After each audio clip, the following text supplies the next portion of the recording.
अस्सलाम वालेकुम, मैं हूँ सायरा मसूद और आप देख रहे हैं Saleem Bukhari show. I hope you all are doing well. आप लोगों का वीकेंड जो है वो अच्छा गुजरा होगा। मीनवाइल मशरिक़ वुस्ता में जंग के बादल एक दफ़ा फिर से लाने लगे हैं और अमरीकी कार्गो तैयारे जो हैं वो गोला बारूद, असलहा, फौजी साजो सामान लेकर इसराइल पहुँचने लगे हैं। और इसराइल के चैनल 14 ने इस बात की तस्दीक भी कर दी है कि ये सारी डेवलपमेंट जो है वो ईरान पर हमले की तैयारी के ज़ुमरे में की जा रही है।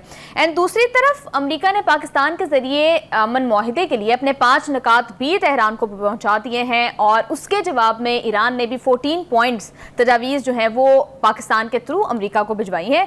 तो क्या इन तजावीज़ के तबादले में कोई ब्रेक थ्रू होगा या फिर जिस तरह की मिलिटरीली डेवलपमेंट की जा रही है, क्या अमरीका और इसराइल ईरान पर तीसरी दफ़ा हमला करने जा रहे हैं? इस पर तज्जिया लेंगे जी सलीम बुखारी साहब का। और दूसरे सेगमेंट में बात करेंगे 18वीं तरमीम के हवाले से, जिसमें बहुत सारे ऐसे सब्जेक्ट्स जो है वो शामिल हैं जो कंट्रोवर्शियल भी हैं और जिनके ऊपर अभी तक इत्तेफाक राय जो है वो मौजूद नहीं है। तो क्या ऐसी कोई तरमीम आने जा रही है? अगर आएगी तो इसके क्या इसका कंटेंट जो है वो क्या होगा और कितनी ज़्यादा बेनिफिशियल होगी कॉन्स्टिट्यूशन के लिए, इस पर बात होगी। एंड लास्टली पिंकी केस के हवाले से बात करेंगे। So let's move towards Salim Bukhari साहब। अस्सलाम वालेकुम बुखारी साहब। वालेकुम अस्सलाम। सायरा, आप कैसी हो? मैं बिल्कुल ठीक ठाक हूँ बुखारी साहब। अच्छी भली जंग टली थी और अब फिर से इस तरह के डेवलपमेंट्स होने लग गई हैं कि जिनसे यूँ लग रहा है कि हर गुजरता घंटा हमें मज़ीद करीब लेके जा रहा है मशरिक़ वुस्ता में एक और तनाज़े के, एक और जंग के करीब। आपको कैसा लगता है या आपकी राय से मुख्तलिफ है?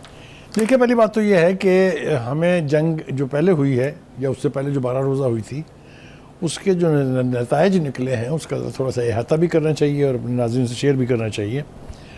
मैं अपने तमाम तर हवास में रहते हुए ये कहने के लिए तैयार हूँ कि अमेरिका जो है वो एक और नई जंग शुरू करने का ना मुतहम्मल हो सकता है, ना उसकी आवाम अपनी लीडरशिप के साथ हैं, ना उसका जो टोटल एस्टेब्लिशमेंट है, जो उसकी एडमिनिस्ट्रेशन है, ना वो मुकम्मल तौर के ऊपर उसके साथ है। देखिए, गुजारिश ये है कि असला बारूद जमा करना, तैयारों के ज़रिए उसकी तसील करना, ये अगर डरा सकता होता तो ईरान को तो पहले ही डर जाना चाहिए था ना, क्योंकि आपको याद है किस किस्म की धमकियाँ दी गई थी। और अब तो बात धमकियों की है ही नहीं।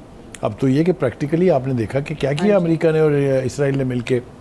अगर ईरान उससे नहीं डरा तो अब आपके ये इस किस्म की जो ये लचर हरकतें की जा रही हैं, इससे वो क्या डरेगा और क्यों डरेगा? सॉरी, पहली बात तो ये है कि ईरान ने ये 2 वाशगाफ अल्फाज में और 2 टोक अंदाज में कह दिया है कि अगर आपका ख्याल ये है कि आप हमसे धमकी दे के, आप हमें ताकत का से डरा के कोई चीज़ अचीव कर लेंगे तो ये तो भूल जाए। ये तो ना ईरानियों की शरिश्त में है, ना ईरानी ऐसा करने जा रहे हैं। मुझे ना एक बुनियादी जो मेरी ऑब्जर्वेशन है वो ये है कि इस वक्त दुनिया में एक बड़ी तादाद है ऐसे लोगों की, मुल्कों की भी है, लीडर्स की भी है, जो ये समझते हैं कि नेतन्याहू ने अपने मुसाद को इस्तेमाल करके एप्स्टीन फाइल की वजह से ट्रंप को ट्रैप किया और ये जंग जो है वो शुरू की गई। कोई चारा नहीं था उसके। अब देखना ये है कि क्या नेतन्याहू की खातिर ट्रंप अपना पॉलिटिकल कैरियर स्टेक पर लगाने जा रहे हैं, क्योंकि नवंबर में इलेक्शंस हैं। ये मैंने इसलिए जिक्र किया कि इस वक्त ट्रंप एक वोट की बुनियाद के ऊपर सदर हैं अमेरिका के। हाँ जी। आपने देखा हाल ही में जो करारदाद पेश की गई थी, जो 7वीं करारदाद थी, वन आफ्टर अनदर 7वीं करारदाद थी, उसके ऊपर 1 वोट फालतू मिला है मौसूफ को। यानी 51 उनके पास हैं, समथिंग लाइक दिस, और 49 जो है उनके मुखालिफ पड़े हैं। तो कहने का मतलब ये it's an alarming situation. 1 vote के बलबूते के ऊपर वो इस वक्त सदर हैं। क्या वो अपना सब कुछ दांव पर लगा देंगे नेतन्याहू की वजह से? मेरी ज़ाती राय में ऐसा मुमकिन नहीं है, क्योंकि मैं जिस तरह देख रहा हूँ आजकल ट्रंप साहब नेतन्याहू से डिस्टेंस किए हुए हैं। अभी तो बुखारी साहब रात में बात हुई है, काफी लंबी कॉल पे। देखिए, बात होना और बात है, पहले तो मीटिंगें हो रही थी ना, वो विजिट कर रहे थे। 3 विजिट तो उन्होंने जंग से फौरी पहले 1.5 हफ्ते में की थी। उस किस्म की कोई एक्टिविटी मुझे दिखाई नहीं देती है। जो ट्रंप जब से चाइना के दौरे से वापस आए हैं, हाँ जी, वो वहाँ से भी बहुत कुछ सीख के आए हैं। वो ये अंदर की बात है, किसी वक्त तफसील से इसके ऊपर बात करेंगे। एक तो ये कि वो चाइना की हमायत हासिल करने में नाकाम रहे हैं जी। जो 3 बर्निंग इशू थे, एक ईरान और अमेरिका की जंग, और दूसरा अबनाए हुर्मुज़, और तीसरा ताइवान। तीनों हवालों से जो चीन ने 2 टोक अल्फाज में ट्रंप को बोला है वो हम सबके सामने है। जी। अब नए हुर्मुज़ खोलने की बात ईरान तो पहले ही कहता है कि खुली है हमारी तरफ से, तो कोई मसला नहीं है। नाकाबंदी तो अमेरिका ने की हुई है, तो America has to go back and go back. एक दूसरी बात यह है कि जो मुतालबा उनका है न्यूक्लियर प्रोग्राम के हवाले से, उसके ऊपर भी कोई बड़ी डेवलपमेंट नहीं हुई है, क्योंकि ईरान उस पर उस वक्त तक बात करने के लिए तैयार नहीं जब तक जंग मुकम्मल तौर पर हर जगह ख़त्म नहीं हो जाएगी, जिसमें लेबनान भी शामिल है। ठीक है जी। अब हम इस वक्त अभी वो बात कि उनकी 15 निकात क्या हैं, इनके 5 निकात क्या हैं, वो ज़रा थोड़ी देर ठहर के करते हैं। इस वक्त 2-3 बातों का जायज़ा लेना बहुत ज़रूरी है। एक तो ये कि इसमें कोई दो राय नहीं है कि अब अमरीकी कौम जो है वो ट्रंप की और नेतन्याहू की इस जंग के साथ नहीं है। इसके बारे में कोई इबाम नहीं होना चाहिए। इसी तरह से जो रवायती एलाइज थे अमेरिका के, वो भी अब उसके साथ नहीं हैं। तो अमेरिका एक तरह से आइसोलेशन का शिकार है इस जंग को लेके। क्या वो अब मज़ीद सारी दुनिया की मुखालफत के बावजूद, ईरान से अपने चीन से हमायत ना हासिल करने के बावजूद भी फिर एक दफ़ा जंग शुरू करने जा रहा है ट्रंप या नहीं? मेरी रिजर्वेशन इसके ऊपर जो है वो ये है कि मुझे नहीं लगता कि वो जंग के लिए जाएंगे। लेकिन वो आप कुछ शॉर्ट सुनवाना चाह रही थी उनका। जी बुखारी साहब, वो हम लेटर ऑन सुनवाते हैं। मुझे ये बताइएगा कि जिस तरह की सिचुएशन अभी है, क्या बिल्कुल ही इस पॉसिबिलिटी को रूल आउट कर देना वुड बी सेंसिबल कि ट्रंप या अमेरिका दोबारा ईरान पर हमला नहीं करने जा रहे? क्योंकि फर्स्ट ऑफ ऑल पहले जो उन्होंने 2 दफ़ा हमले किए वो अपने नताइज हासिल नहीं कर सके। सेकेंडली, मुज़ाकरात को जब भी चांस दिया गया उसमें भी वो ईरान को नेगोशिएशन टेबल के ऊपर सरेंडर नहीं करवा सके। तो क्या अब फिर से एक दफ़ा सबसे बड़ा मसला जो है अमेरिका का वो है क्रेडिबिलिटी का। ईरानियंस उसको उस पर एतबार करने के लिए तैयार नहीं हैं, क्योंकि उन्होंने 2 दफ़ा धोखा खा के जंग अपने ऊपर मुसल्लत करवाई है। ठीक है, पूरी दुनिया उनको याद दहानी कराती रहती है कि आप मुज़ाकरात की टेबल पे वापस जाएं, क्योंकि सोल्यूशन वहीं से आएगा और कहीं से नहीं आएगा। जंग से आपको कोई सोल्यूशन मिलने नहीं जा रहा।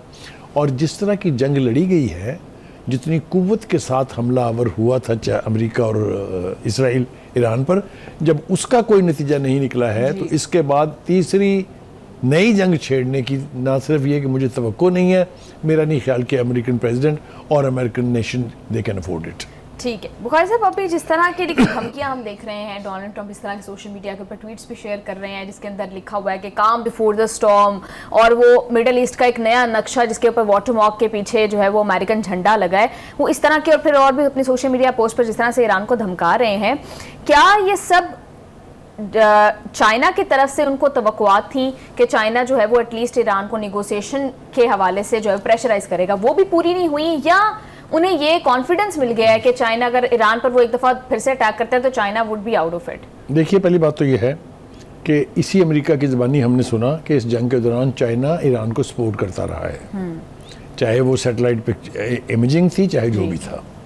रशिया की तरफ से वाशगाफ अल्फाज में उनके फॉरेन मिनिस्टर का बयान आ गया है, don't make the mistake of considering Iran alone. इससे ज़्यादा भरपूर बयान और किसी सुपर पावर के फॉरेन मिनिस्टर का क्या आ सकता है? तो कहने का मतलब ये कि ये उनको पता है कि अगर हमने हमला किया तो ईरान के ऑप्शंस भी खुले हैं। ठीक है, जैसा मैंने आपको पहले कहा था कि अगर ईरान के ऊपर खुदा ना खास्ता को कड़की का वक्त आता है, तो सबसे पहले जो मुल्क अलार्म्ड होगा और अलर्ट पे जाएगा वो हम हैं। और मुतअद्दिद बार हम यहाँ पे बैठ के उसकी वजाहत भी कर चुके हैं। 2-3 बातें जो हैं वो बिल्कुल वाज़ेह होती जा रही हैं और मुझे समझ में नहीं आती कि क्यों ट्रंप वो समझने के लिए तैयार नहीं है। अगर वो धमकी अमेज़ लहजा अपनाए रखेंगे, ईरानियों की सेहत पे कोई असर नहीं है। ठीक है, ये आपने देख लिया है कि वो जितनी शराइत को सख्त करते जा रहे हैं, उतना ही ईरानियन रवैया जो है वो सख्त होता जा रहा है।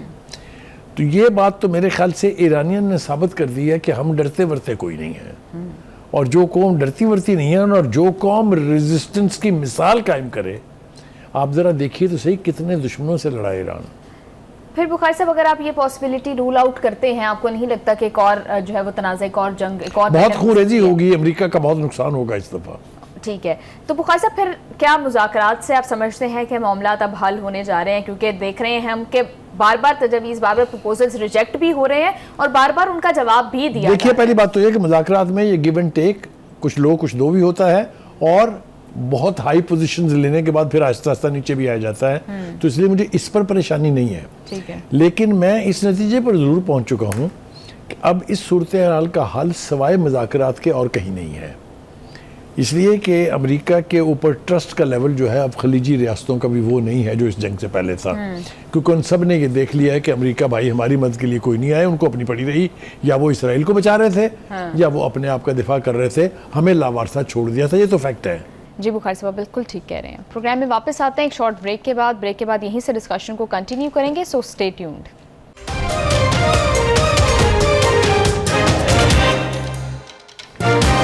Welcome back to the show. Bukhari साहब, आप बीइंग ऑप्टिमिस्टिक तो ये समझते हैं और सबको समझना चाहिए कि मुज़ाकरात ही वाहिद हल है, लेकिन जिस तरह की कंडीशंस ये हमारे सामने रखी हैं, जो अमेरिका ने भेजी हैं, जो 5 नकात हैं जिसमें वो तो अपनी पोजीशन से 1% भी पीछे नहीं हट रहे हैं, बिल्कुल कॉम्प्रोमाइज़ नहीं कर रहे हैं, और जो बातें, जो कंडीशंस, जो नकात अमेरिका के हैं, ईरान तो उनको बिल्कुल मानने के लिए तैयार नहीं है। देखिए, पहली बात तो ये है, मैंने फिर आपसे कहा, एक होती है नाराबाजी, एक होती है अपना वजन ज्यादा करना। ट्रंप ही ये कह चुके हैं कि मैं अब इंटरेस्टेड नहीं हूं उसमें, वो बाद में हम देख लेंगे, वो जो अफसूदा शुदा यूरेनियम को ले जाने का मसला था, ठीक है, वो इस पर भी आमादा है कि अच्छा इस मसले के ऊपर बाद में बात कर लेंगे। आप ये देखें ना, उसके कई फेसेस हैं ट्रंप के, एक उसका वॉर मॉन्गरिंग है, दूसरा उसका मुज़ाकरात खेल रहे हैं वो, तीसरा उसकी पोजीशन ऑफ वीकनेस समझ में आ रही है। देखिए, मैं आपको फिर कह रहा हूं, domestically he is under tremendous pressure, कोई उसको इजाज़त नहीं देने जा रहा कि you go for another time and have a war और आप अमेरिकनों को मरवा के बॉडी बैग लेके वापस आ जाएं। ये कोई नहीं चाह रहा अमेरिका में, ना पॉलिटिकल सिस्टम चाहता है उसका, ना उसके अवाम चाहते हैं, ना उसका मीडिया चाहता है।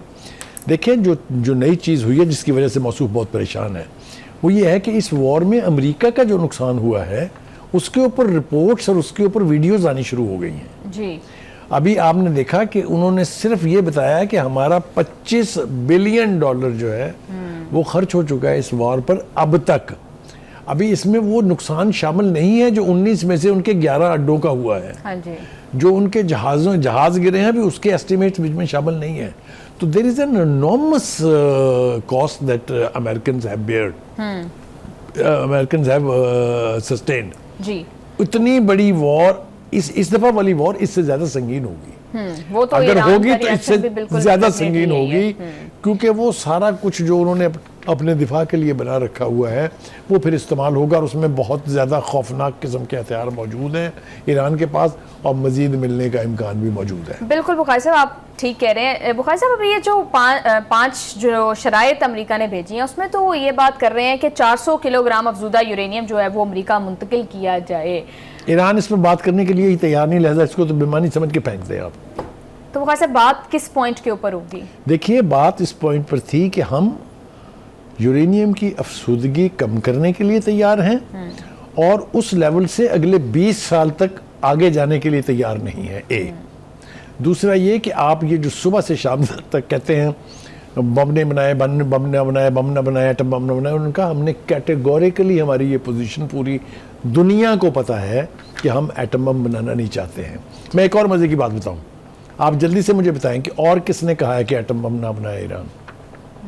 ये मंत्रा जो है ना, ये डोनाल्ड ट्रंप की और उसके चंद एक जो साथी हैं उनकी है।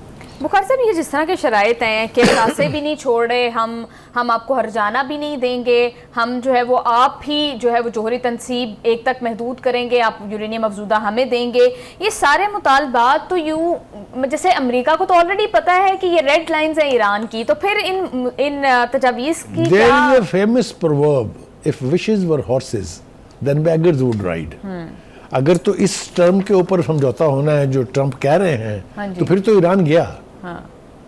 अल्लाह ना करे कि ऐसी सूरत हाल है, लेकिन ये जो 5 निकात हैं इसका मतलब ये कि ईरान की सॉवरेनिटी इज कॉम्प्रोमाइज्ड, ये कोई करने के लिए वहां तैयार नहीं है, टेबल पर सरेंडर करने वाली। हाँ, मैं कह रहा हूँ ना कि ऐसा होना मुमकिन ही नहीं है।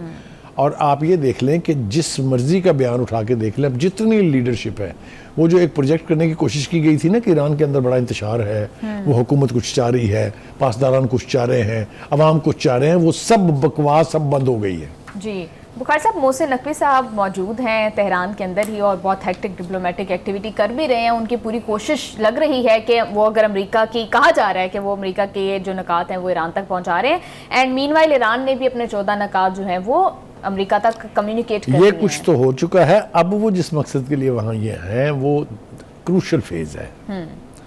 क्रूशल फेज ये है कि इन्होंने टेबल के ऊपर बैठना है कि नहीं बैठना। मेरा ख्याल ये है, जो तवक्को की जा रही है डिप्लोमेटिक सर्कल्स में, वो ये है कि ये अल्टीमेटली मेज़ पर बैठेंगे और अल्टीमेटली समझौता होने जा रहा है। देखें, ट्रंप दोगली पॉलिसी खेल रहे हैं। एक तरफ जंग की धमकियां, हम ये कर देंगे, हम ये कर देंगे, हम ये कर देंगे। दूसरी तरफ कल वैंस ने ट्रंप को कोट किया है कि मुझे बड़ी तवक्का है, समझौता होने वाला है और सफारतकारी के अलावा कोई रास्ता नहीं है। तो which part of their statement should we trust? वो जो एक आदमी बुखला जाता है ना, ये वो बुखलाहट के मज़ाहिर हैं कि एक तरफ आप जंग की धमकी दे रहे हैं, दूसरी तरफ अच्छा, फिर मुझे इस बात में बहुत हैरत है, ईरान मरा जा रहा है मुआहदा करने के लिए और फिर कह रहे हैं ईरान मुआहदा कर लो वरना हम जंग करेंगे। वो ये विच part of your statement is true? जब वो तैयार है तो फिर कर क्यों नहीं रहे समझौता? फिर जंग की धमकियां क्यों दे रहे हो? दैट मीन्स एक साइड इस बयान की गलत है, तो वो सौदा बेच रहे हैं अपना।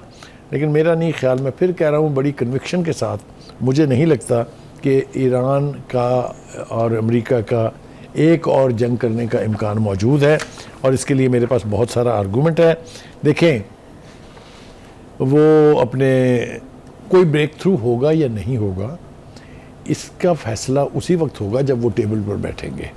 मेरा ख्याल ये है कि मोहसिन नकवी की जो ये विज़िट है, इसके नतीजे में मुज़ाकरात की डेट आने वाली है, क्योंकि Vance is very positive and optimistic. ठीक है, तो उसका कोई एक बयान जो है वो उसको सपोर्ट नहीं करता, या उन्होंने कोई ऐसी बात नहीं की है जिस तरह की ज़बान ट्रंप इस्तेमाल कर रहे हैं। बुखारी साहब, मीनवाइल यूएई पर आज भी जो है 3 ड्रोन हमले हुए हैं, जिसमें से वो कह रहे हैं कि 2 को इंटरसेप्ट कर लिया है, एक उनके न्यूक्लियर पावर प्लांट पर जो है उसकी वजह से आग भड़की है। तो ये मामला यूएई के साथ जो तनाज़ा है, ये किस तरह से इस जंग को शेप कर सकता है? देखिए, पहली बात तो ये है कि अगर तो ईरान के पास कॉन्क्रीट एविडेंस है कि यूएई की सरजमीन इस्तेमाल हो रही है, उसके ये तो इंटरनेशनल रिपोर्ट सब आई हैं। ठीक है, अगर ये दुरुस्त है कि वहाँ पर अमेरिकन फुट सोल्जर्स मौजूद हैं, अगर ये सच है कि वहाँ पर अमेरिका के जहाज़ खड़े हुए हैं, वहाँ से वो उड़ते हैं, फ्यूल लेते हैं जी, तो मेरे ख्याल से ईरान का रिएक्शन जो है वो समझ में आने वाली बात है। लेकिन ईरान बार बार एक चीज़ से मतला कर रहा है यूएई को कि हमारी आपके साथ कोई दुश्मनी नहीं है, आप जिसके ताज़ा दोस्त बने हुए हैं उसके शर से डरे। वो बार बार कह रहा है कि ये इसराइल जो है, इसकी कोशिश है कि खलीज की तमाम रियासतें जो हैं वो ईरान के साथ लड़े। बार बार वो मुतनब्बा कर रहे हैं कि इनकी इस साजिश में मत आइएगा। लेकिन ये भी उनका हक है कि वो ये कहें कि यहाँ से अमेरिका को आप कोई अपनी सरजमीन इस्तेमाल ना हो। बुखारी साहब, ये जो अभी जिस तरह से हम देख रहे हैं कि यूएई के जो रिसेंट ताल्लुकात डेवलप हो रहे हैं इंडिया के साथ, एंड मीनवाइल जिस तरह से पाकिस्तान के सऊदी अरब के साथ ताल्लुकात हैं, तो अब इंडिया कितना रेलिवेंट हो गया है इस जंग के अंदर फर्स्ट ऑफ ऑल, एंड ये न्यू ब्लॉक्स जो बन रहे हैं, ये किस तरह से मिडिल ईस्ट की पॉलिटिक्स को शेप आप करेंगे? भूल जाती हैं, मैंने कई मरतबा, एक से ज़्यादा मरतबा यहाँ ये कहा है कि इन दोनों का एजेंडा एक है, इन दोनों का दुश्मन एक है, इन दोनों ने अपनी उस दुश्मनी में और अपने उस मिशन में कामयाबी के लिए हाथ एक दूसरे के साथ हाथ मिलाए हुए हैं। लेट मी एक्सप्लेन, मौका दीजिए मुझे। पहली बात तो यह है कि नेतन्याहू बनाना चाहता है ग्रेटर इसराइल, नक्शे पार्लियामेंट की दीवार पर लगे हुए हैं। यूनाइटेड नेशन में वो दरफुदरी लेके नक्शों के साथ नाचे भी थे, अगर आपको याद हो, यूनाइटेड नेशन के फ्लोर पर। मोदी क्या कर रहे हैं? मोदी वांट अखंड भारत, जो आरएसएस की मिथोलॉजी है, जो बीजेपी का एजेंडा है। What does that mean? दोनों जगह में कौन है ज़्यादा मुसलमान? हम सबसे ज़्यादा बड़ी आबादी है ना इस इलाके में, ठीक है। बांग्लादेश इस इलाके में है, वो भी बहुत बड़ी पॉपुलेशन है। तो मुसलमान दुश्मनी में they can go to any extent.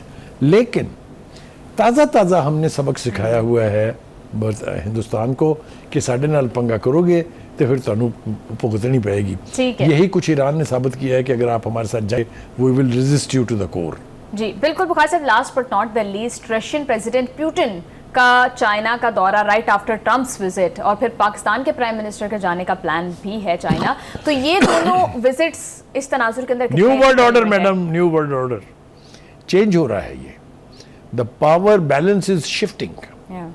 मुझे अच्छी तरह से याद है जो हमारे प्राइम मिनिस्टर थे मुशर्रफ के होते हुए, उन्होंने ये कहा था कि अब वक्त है कि तमाम थर्ड वर्ल्ड की countries they should look to the east, क्योंकि power balance is shifting from the west to the east. तो ईस्ट में तो सबसे बड़ी सुपर पावर सिर्फ चाइना ही है। तो ये वर्ल्ड ऑर्डर चूँकि चेंज होने जा रहा है, यही तकलीफ भी है। जितने मर्जी वहाँ वो चापलूसी करके आए हों, जितना मर्जी प्रेसिडेंट शी को खुश करने की कोशिश की हो उन्होंने, लेकिन अपने दिल के अंदर उनको ये पता है कि अमेरिका वीक हो रहा है और चाइना जो है वो पावरफुल हो रहा है। ठीक है बुखारी साहब, बैनुल-अक़वामी मंजरनामे पर क्या कुछ तब्दीलियां हो रही हैं, किस तरह के सफ़बंदियां हो रही हैं, वो तो बुखारी साहब ने बताया। पाकिस्तान के अंदर और बिलखसूस हमारे आइनी ढांचे में किस तरह की तब्दीलियों की कोशिशें जारी हैं, उस पर ब्रेक से वापस आकर बात करेंगे। साथ रहिएगा।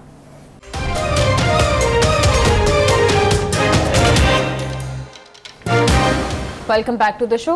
बुखारी साहब, बात कर लेते हैं जी 28वीं आईनी तरमीम की। बहुत ज़्यादा इस हवाले से जो है वो कंट्रोवर्शियल बातें हो रही हैं कि कुछ लोग कह रहे हैं तरमीम आ रही है, कुछ उसके सब्जेक्ट्स के ऊपर, उसके कंटेंट के ऊपर बहुत ज़्यादा डिस्कशन हो रही है। आपको फर्स्ट ऑफ ऑल क्या लगता है कि ऐसी कोई तरमीम आ रही है, और अगर आ रही है तो उसका कद काट, उसकी खदो खाल क्या होंगे? देखिए, दो बुनियादी बातें हैं। एक, इसके बारे में ये कहा जा रहा है कि जी ये 18वीं तरमीम को ख़त्म करेगी, जो कि मैं समझता हूँ कि this is nothing short of a crime. और दूसरा ये कहा जा रहा है कि जी कुछ ऐसा किया जा रहा है कि जिससे प्रेसिडेंशियल सिस्टम ऑफ गवर्नमेंट जो है वो मुतारफ़ कराया जाए। दोनों डेंजरस चीज़ें हैं, इसीलिए इसके ऊपर बहुत लेदे हो रही है जी। आज हमने देखा कि रज़ा रबानी साहब जो हैं बड़ा खुल के इसके ऊपर बोले हैं सेनेट के अंदर। और रज़ा रबानी जो है he is an opinion maker, he understand what the law is, और वो पीपल्स पार्टी के बड़े स्टॉलवर्ड्स हैं जी। जहाँ तक 18वीं तरमीम का ताल्लुक है, ये कोई 42 साल की तमाम पार्टियों की मुशक्क़त के बाद ये सूबाई खुद मुख्तारी का ख्वाब शर्मिंदा ताबीर हुआ था 18वीं तरमीम के तहत, और इसके ऊपर तमाम पार्टियों ने जश्न मनाया था। मैं बता रहा हूँ आपसे, ऐसे लगता था पाकिस्तान बनने के बाद ये सबसे बड़ा वाक़या है।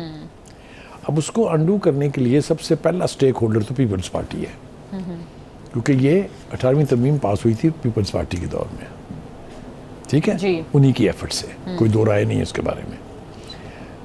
पीपल्स पार्टी कभी नहीं चाहेगी कि ये तरमीम जो है इसको अंडू किया जाए। दूसरा, अपोजिशन जो शोर मचा रही है वो ये है कि गालिबन इसके तहत कुछ ऐसा होने वाला है कि जो सदारती निज़ाम है उसकी तरफ बढ़ा जाए, जो पाकिस्तान में 2 से ज़्यादा मरतबा रिजेक्ट हो चुका है। हमारे यहाँ जितने प्रेसिडेंशियल फॉर्म ऑफ गवर्नमेंट रहे हैं उसमें मेजॉरिटी तो रही है मिलिट्री रूलर्स की, चाहे वो प्रेसिडेंट अयूब था, चाहे वो प्रेसिडेंट ज़ियाउल हक था, चाहे वो प्रेसिडेंट मुशर्रफ था, चाहे वो प्रेसिडेंट अपने याह्या खान था। ये सारे फौजी थे और सुदूर थे और कुल्ली इख्तियारात के मालिक थे। इस तरमीम के ज़रिए कुछ ऐसे शोबे हैं जो सूबाई खुद मुख्तारी के तहत सूबों को तफसीज़ कर दिए गए थे, उनको अब वापस लेने की बात हो रही है। और इसी वजह से ये तासुर पैदा होता है कि चूँकि ये इदारे ऐसे हैं जिसमें काफ़ी इख्तियार हासिल हो जाता है कि किसी भी मरकज़ में बैठी हुई हुकूमत को, इसलिए शायद इसे प्रेसिडेंशियल सिस्टम के लिए राह हमवार की जा रही है। ये एक तासुर है, ठीक है। और इसके ऊपर तमाम लोगों ने खुल के बात की है। राना सनाउल्लाह वाहिद आदमी है जिसने इस तासुर को अंडू करने की कोशिश की है। उन्होंने ये कहा है कि मुमकिन 28वीं तरमीम सिर्फ बुनियादी नौइयत के मामला तक महदूद रहेगी और इसमें अफवाज पाकिस्तान से मुतल्लक कोई शिक नहीं है। हाँ जी। अब वो मैं जिसको बहुत मोहतात लफ्ज़ों में सदारती निज़ाम कह रहा था, वो इस लफ्ज़ से बिल्कुल वाज़ेह है। बुखार से पहले तो इस तरह की बातें होती हैं, लेकिन लेटर ऑन जब तरमीम हो जाती है तब ही एकदम से झटका लगता है और पता चलता है कि इसमें तो वो सब शामिल था। लेकिन ये चूँकि होने से पहले इतनी कंट्रोवर्शियल हो गई है कि उसके ऊपर स्टेक होल्डर्स जो हैं उन्होंने अपनी पोजीशन स्टेट कर दी। बुखार साहब, same was the case in 26th amendment and 27। लेकिन आपने देखा अल्टीमेटली सारे राजी हुए ना, एक पीटीआई बाहर रही ना, मौलाना फजल रहमान साहब जिन्होंने वो जमातें जो है नमाजों की लीड की थी उनके साथ मिलने के लिए, वो अल्टीमेटली उन्होंने वोट दिया ना। बुखार साहब, इस तरमीम के अंदर भी एनएफसी जैसी बातें, सूबाई खुद मुख्तारी जैसी बातें जो हैं वो हो रही हैं। हमने देखा 27वीं तरमीम में भी ये सारी बातें जो है वो की जा रही थी। अब पीपल्स पार्टी की रिजर्वेशंस थी इन मामलात के ऊपर, एंड अगेन वही हुआ कि उन मामलात पर पीपल्स पार्टी के साथ हुकूमत ने इत्तेहाद कर लिया, उनकी बात मान ली, एंड मीनवाइल अपनी मर्जी की जो बाकी सारे देखिए इस वक्त स्टेटेड पोजीशन पीपल्स पार्टी की ये है, चाहे वो आसिफ जरदारी हैं, चाहे वो बिलावल भुट्टो जरदारी हैं, चाहे उनकी पार्टी के बाकी दीगर स्टॉलवर्ड्स हैं, कि हमारी मशावरत के बगैर कोई तरमीम नहीं आ सकती। इसको रिस्पॉन्ड किया है हुकूमत ने भी बिल्कुल इसी तरह से कि जी जब भी कोई ऐसी तरमीम आएगी तो हम अपने जो कोलिशन पार्टनर हैं और जो स्टेक होल्डर्स हैं उनके साथ मशावरत करेंगे। ठीक, देखें अगर कंसेंसस हो जाए तो मुझे बताएं कि फिर उस तरमीम को कौन रोकेगा। जी, अब देखना यह है कि इसकी मुखालफत में जो स्टेक होल्डर्स हैं वो कितना फर्मली अपनी पोजीशन पे डटे रहते हैं। बुखारी साहब, मेरा जो कंसर्न है वो ये है कि एनएफसी जैसी बातें या सूबाई खुद मुख्तारी को छेड़ने की बातें क्या सिर्फ सरफेस लेवल पर ही तो नहीं हो रही, ताकि ऑपोजिशन पार्टीज या जो इत्तेहादी पार्टीज है वो सिर्फ इन पर बात करते रहे, पस पर्दा गेम कुछ और है, कुछ और ऐसी शिकें हैं जो ये बात आपने कह दी है जो मैं लफ्ज़ ढूंढ रहा था कि कैसे कहूँ। हाँ जी, आपने उसको बरमला कह दिया है और बिल्कुल ठीक है।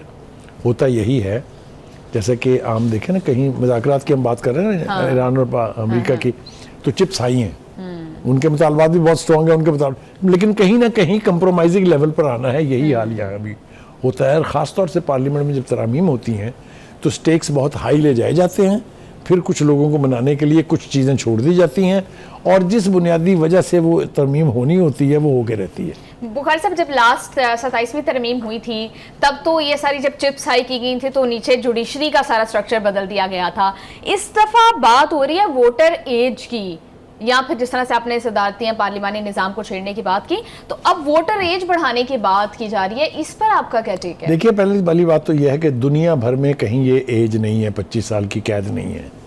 18 साल का नौजवान जो है वो बालिग हो जाता है और उसको अपने हक के रायदही का इख्तियार जो है वो हासिल हो जाता है। इस पंगे को भी छेड़ेंगे और जिस वजह से इसको छेड़ा जा रहा है उसकी इंटरप्रिटेशन भी लोग कर रहे हैं। कुछ लोगों का ख्याल ये है कि चूंकि यूथ जो है वो पीटीआई के साथ कमिटेड है, इसलिए ये चाह रहे हैं कि उनकी तादाद जो है वो थोड़ी सी कम की जाए।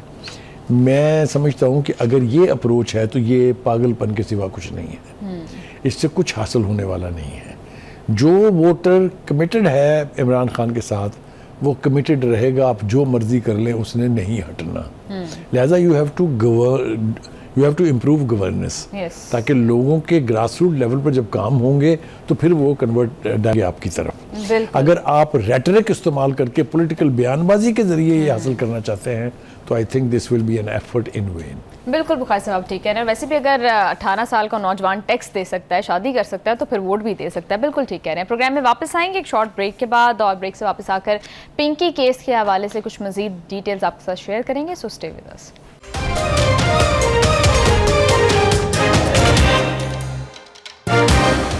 Welcome back to the show.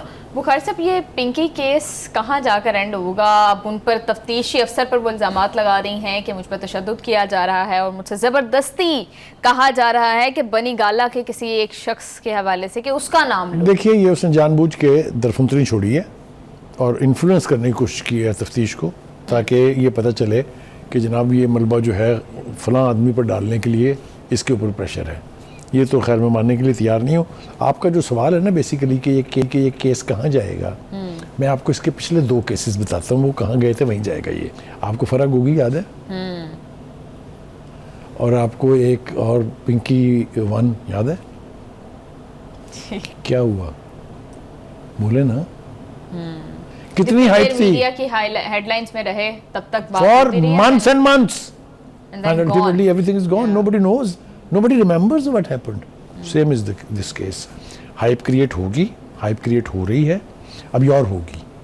लेकिन अल्टीमेटली वो जिनका पता नहीं, वो जिस पर्दा नशीनों की बात हम करते हैं ना कि इसमें कुछ पर्दा नशीनों के भी नाम आते हैं, वो बचाएंगे इसको। और वो इसको बचाने के 50 रास्ते ईजाद करेंगे। ठीक है, कहने का मतलब ये है कि एक ही खतरा है कि वो उन लोगों में से कुछ इस डर से कि हम एक्सपोज ना हो जाएं, इसको कहीं मरवा ना दें। और इसलिए मैं समझता हूँ ये बहुत अच्छा इकदाम है सिंध गवर्नमेंट का कि उन्होंने उसकी हिफाजत का और सिक्योरिटी का हिसार जो है उसकी तादाद भी बढ़ा दी है, और 2-3 बहुत सीनियर लेवल के ऑफिसर जो है उस स्क्वाड का हिस्सा बनाए हैं। क्योंकि ऐसे लोगों को कोशिश की जाती है एलिमिनेट करने की, ताकि दूसरों के नाम जाहिर ना हो। जी बुखारी साहब, वैसे भी वो राजा परवेज का नाम भी ले रही हैं और कहा जा रहा है कि तफ्तीशी अफसर ने ज़बरदस्ती कहा है कि राजा परवेज का नाम लें। देखिए, पहली बात तो ये है कि किस्म की हरकत या इस किस्म के हथकंडे जो है वो मुलज़म इस्तेमाल करते हैं। नेम ड्रॉपिंग जो है ना, ये अपने तहफ़्फ़ुज़ के लिए की जाती है। इस वक्त जो है, चूंकि हाथ पड़ा है पिंकी को, और पिंकी के साथ एक बहुत बड़े नेटवर्क को हाथ पड़ा है, इसलिए ये नेम ड्रॉपिंग अभी चलेगी कुछ देर।